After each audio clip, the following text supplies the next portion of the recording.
Assalamualaikum warahmatullahi wabarakatuh. Selamat pagi anak-anak. Hari ini kita akan belajar tema 1 ya.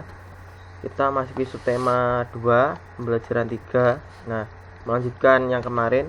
Kita kemarin sudah membahas pembelajaran 1 dan 2. Sekarang masuki pembelajaran 3 dan 4. Nanti kita akan bahas pembelajaran 3 dan 4. Seperti biasanya sebelum mengawali kegiatan belajar pada pagi hari ini, mari kita berdoa dulu. Berdoa mulai. Doa selesai. Oke.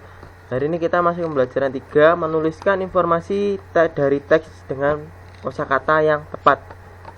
Nah, jadi seperti kemarin ya, menuliskan informasi, menuliskan sebuah cerita dan bertanya itu harus menggunakan kosakata yang tepat atau yang telah diketahui juga. Setiap teks memiliki informasi. Kamu dapat menuliskan kembali informasi dalam teks agar lebih mudah diingat ini.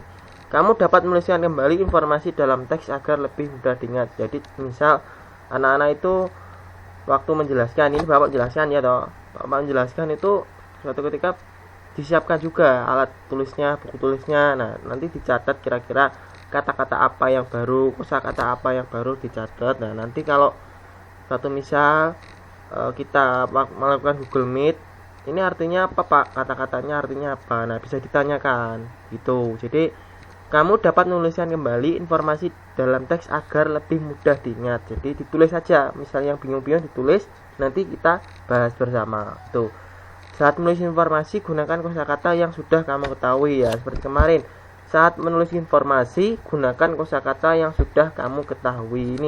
Ini ya, penting ini. Lanjut ke slide selanjutnya. Nah, ini soal cerita tentang penjumlahan bilangan. Ini muatannya matematika. Langkah-langkah menyelesaikan soal cerita di sini ya. Saat kita itu bertemu dengan soal cerita itu caranya menyelesaikan gimana? Caranya untuk memahami soal cerita itu gimana? Nah, 1. Tentukan hal yang diketahui dan ditanyakan dalam soal. Ini ya. Tentukan hal yang diketahui dan ditanyakan dalam soal. Seperti contoh si Jenny mempunyai 2 permen dan 3 permen. Nah, jadi keseluruhannya berapa? Berarti siapa kan? Yaitu ditambah. Nah, gitu. Contoh gini juga. Suatu hari Faris membeli 5 buah apel. Nah, lalu dikasihkan pada Salman 2 apel. Nah, jadi tinggal berapa? Berarti caranya diapakannya itu dikurangi ya. Caranya gitu. Yaitu yang pertama ya 1 ini, tentukan hal yang diketahui dan ditanyakan dalam soal. 2, tentukan kalimat matematika yang sesuai. Nah, seperti tadi kadang kalau menjumpai jumlahkan. Nah, kadang kalau kita itu melihat soal ada kata-kata jumlahkan ya, berarti sudah jelas yaitu caranya diapakan, yaitu ditambah.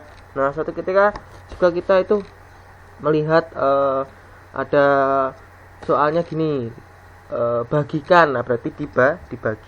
Lanjut lagi ya. Nomor 3, hitunglah penyelesaian dari kalimat matematika tersebut. Nah, di sini hitunglah penyelesaian dari kalimat matematika tersebut. Nah, di sini baru kita jawab. Hitunglah ini ya. Oke, sudah tahu ya. Jadi kuncinya adalah anak-anak harus memahami dulu soal dalam kalimat tersebut ya, mau diapakan, perintahnya mau diapakan, dicari dulu baru kita boleh jawab. Tuh, jangan sampai misal kita sudah tahu angkanya berapa langsung kita tambahkan itu aja. Itu salah ya. Jadi kita harus baca dulu soalnya, baca dulu pengertiannya gitu. Nah, oke, lanjut ya. Nah, kebetulan di sini ada contoh soalnya. Perhatikan contoh berikut. Nah, ini adalah tanda seru ya ini ya. Paman memiliki 2 petak tanah masing-masing seluas 1247 meter dan 1320 meter. Nah, berapa total luas tanah Paman seluruhnya? Nah, di sini bisa dilihat. Misal kalau anak-anak belum tahu, misal kalau kalian itu belum tahu ya, belum tahu maksudnya apa, diulang-ulang itu saja soalnya. Paman memiliki 2 petak tanah masing-masing seluas 1247 meter dan 1320 meter. Nah, berarti Paman memiliki 2 petak. 2 petaknya itu masing-masing memiliki luasnya berbeda, yaitu 1247 meter dan 1320 meter. Nah, Di sini ditanyakan juga berapa total. Oh, berapa total. Oh, berarti ditambahkan. Caranya gitu. Ya. Cari kata kuncinya. Ini berapa total luas tanah paman seluruhnya. Berarti ditambah. Nah, ini penyelesaian. Total luas tanah sama dengan 1247 dijumlah apa ditambah 1320. Hasilnya berapa? Di sini hasilnya itu ini caranya sesuai ya. Ini enggak ada teknik menyimpan sama sekali ya. 7 tambah 0 sama dengan 7, berarti enggak ada nyimpan sama sekali. 4 ditambah 2 sama dengan 6. Ini langsung ditulis 6 karena ini masih satuan semua. 2 ditambah 3 sama dengan 5, 1 tambah 1 sama dengan 2. Nah, oke, kita bahas seperti kemarin ya. Di sini ini kan hasilnya 2567. Nah, yang paling depan sendiri ini adalah angka 2. Angka 2 termasuk bilangan apa? Bilangan ribuan. 5 termasuk apa? 5 termasuk ratusan. 6 termasuk puluhan. Yang terakhir kalau yang paling belakang berarti termasuk apa? Termasuk satuan. Jadi total luas tanah paman seluruhnya adalah 2567 meter. Itu ya. Itu tadi ya, ini contohnya yang gimana cara kita mengetahui soal tersebut gimana. Jadi kita itu harus membacanya berulang-ulang kalau bisa. Terus sambil dipahami benar-benar.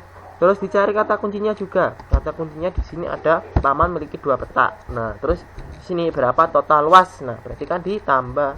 Caranya gitu, ya. Lanjut lagi kita ke slide selanjutnya. Nah, di sini ada nanti dijawab di buku tulis ya.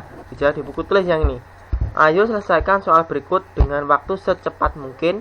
Nah, di sini. Ini enggak usah maksudnya ini dihilangi, langsung ditulis di buku tulis saja. Nanti kalau sudah selesai menonton video ini.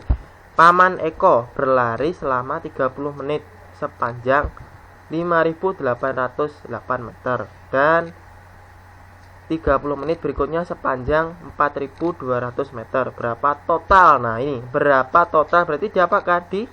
Dijumlah atau ditambah meter. Jarak yang ditempuh oleh paman Eko selama 1 jam. Berapa total meter jarak yang ditempuh oleh paman Eko selama 1 jam. Nah, berarti kan seluruhnya ditambah, yaitu 5.808 meter ditambah 4.200 meter. Nanti ditulis di buku tulis ya. Jangan lupa tanggalnya itu ditulis juga. Tanggalnya ditulis. Nah, kalau sudah difoto nanti juga dikirim di Google Meet.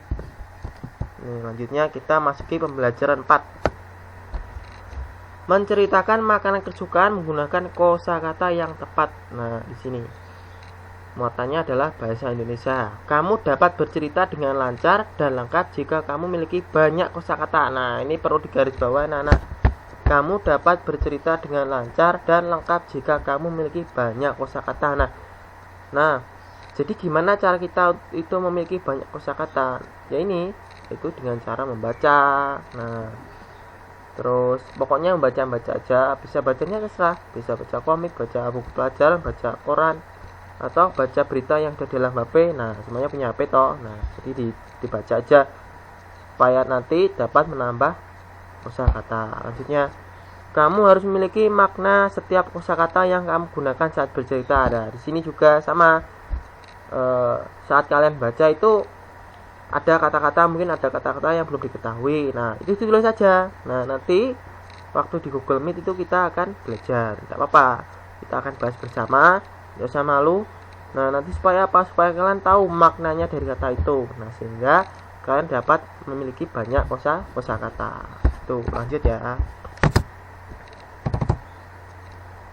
Dari ini, keberagaman di sekolah perlu disikapi dengan baik agar tidak terjadi perpecahan. Ya, seperti kemarin ya, kita itu harus menghargai sesama teman atau orang lain yang berbeda dengan kita. Jangan sampai itu terjadi perpecah belahan. Nah, di sini ada anak perempuan berkacamata menyapu juga, ada anak laki-laki menyapu, ada anak laki-laki juga membuang sampah, dan ini ada anak perempuan yang memakai hijab menyirami tanaman. Nah, di sini kan ada perbedaannya juga, ada yang rambutnya keriting, ada yang berkacamata, ada yang pakai hijab. Nah, jadi kita itu harus menyikapinya semuanya dengan baik ya, jangan sampai mengejek satu sama lain, nggak boleh ya. Kita harus menghargai sama teman, menghargai perbedaan, menghargai penampilan juga, karena kita itu dilahirkan juga berbeda-beda. Oke, lanjut. Di sini juga dilihat bahwa saling bekerja sama ya, ada yang menyapu, ada yang buang sampah, ada yang menyirami tanaman. Lanjut di sini. Nah, ini di sini. Dan selanjutnya ini, nah ini cara menyikapi keberagaman. Nah, cara menyikapi keberagaman yang baik yaitu yang satu, menghargai pendapat teman. Nah, seperti tadi yang Bapak bilang bahwa kita itu harus menghargai pendapat teman. Misalnya contohnya gini, suatu ketika Pak Reza menanyakan apa kesukaan makanan kalian. Nah, ada yang jawab bakso, ada yang jawab nasi goreng. Nah, itu kalian itu harus menghargai, walaupun dia itu tidak menyukai nasi goreng, walaupun ada yang menyukai nasi goreng, ada yang menyukai bakso, itu kan berbeda-beda. Karena kenapa beda-beda? Karena ya setiap orangnya juga berbeda, kita harus menghargai. Enggak, jangan sampai memaksakan kehendak. Contohnya gini, kamu makan nasi goreng loh, padahal dia tidak suka nasi goreng, tapi ya kamu memaksa, ya kamu harusnya menghargai bahwa dia hanya suka bakso itu. Lanjut lagi. Nah, jadi seperti itu ya caranya. Menghormati perbedaan yang ada. Nah, perbedaan yang ada ya seperti tadi, ada yang misalnya contohnya ada yang berbeda suku, ras, agama. Misalnya ada agamanya teman kalian ada agama Kristen, nah kalian agamanya Islam. Nah, jadi harus saling menghargai, jangan sampai menghina, bahkan sampai menjauhi, itu tidak boleh. Kita itu satu bangsa, tidak boleh tidak boleh saling mengejek atau tidak menghormati perbedaan ya, jangan sampai seperti itu ya. Kita itu harus menghormati perbedaan yang ada, walaupun kita itu tidak dilahirkan dengan satu orang tua yang sama, walaupun itu adalah orang lain, kita tetap harus menghargai. 3, berteman dengan siapapun meskipun memiliki perbedaan. Nah, di sini juga sama. Ada yang memiliki rambut keriting, ada yang memiliki kulit hitam, ada yang memiliki kulit yang putih. Nah, di sini kan sudah kuncinya berteman dengan siapapun yang memiliki perbedaan. Nah, jadi kita itu harus berteman dengan siapapun tanpa pandang bulu. Jangan sampai kita itu membeda-bedakan. Kamu hitam, kamu sana, aku tidak mau berteman dengan kamu, itu tidak boleh ya. Ya, jadi gitu ya. Sudah cukup pelajaran pada pagi hari ini. Semoga pelajaran pada pagi hari ini dapat bermanfaat bagi kalian ya. Jangan lupa tetap semangat dalam belajar. Terus jangan lupa untuk tetap jaga kesehatan, mematuhi protokol kesehatan ya. Tetap semangat walaupun di masa pandemi. Oke, hari ini pelajaran kita cukup sudah. Kita akan lanjutkan pelajaran pada besok hari ya. Oke, semoga bermanfaat. Wassalamualaikum warahmatullahi wabarakatuh.